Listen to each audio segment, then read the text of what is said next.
فليس من الأدب مع الله عز وجل ولا مع رسوله صلى الله عليه وسلم أن يجتمع بعض الناس في ليلة من ليالي العام يعتبرون ويعبرون عن مدى حبهم لرسول الله صلى الله عليه وسلم. أين أنتم بقية العام؟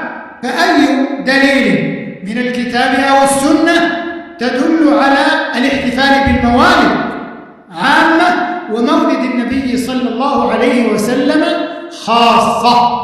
والصحابة رضي الله عنهم كانوا باتفاق أكثر محبة للنبي صلى الله عليه وسلم منا، فمحبة أبي بكر ومحبة عمر وعثمان وعلي وآل البيت والصحب الكرام وزوجات رسول الله صلى الله عليه وسلم، ومع هذا لم يحدثوا في دين الله ما ليس منه، بل وقفوا حيث وقف المصطفى عليه الصلاة والسلام والصحابة من بعده والسلف والتابعون والقرون المفضلة، ولو كان خيرا لسبقونا إليه. إنه اتباع وتعظيم وإجلال وامتثال واعتراف بعظيم منته وبعثته عليه الصلاة والسلام.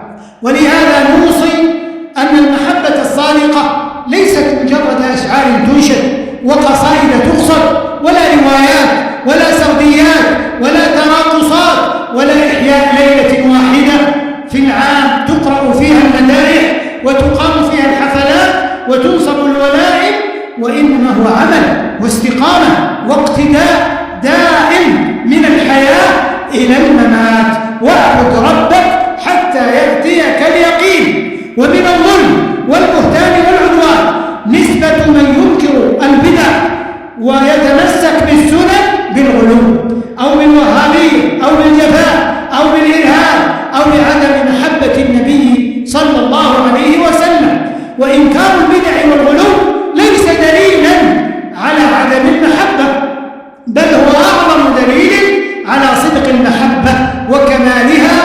والمحب الحقيقي يتبع ولا يبتدع، فما مات عليه الصلاة والسلام إلا وقد بلغ البلاغ المبين. فالذين يحدثون بعده يتهمونه بأنه ما بلغ، وإلا لبلغنا بسنية هذه الموالد لنعملها، أما وأنه لم يبلغها لنا، وقد أكمل الله لنا الدين بقوله سبحانه: اليوم أكملت لكم دينكم وأتممت عليكم نعمتي ورضيت لكم الإسلام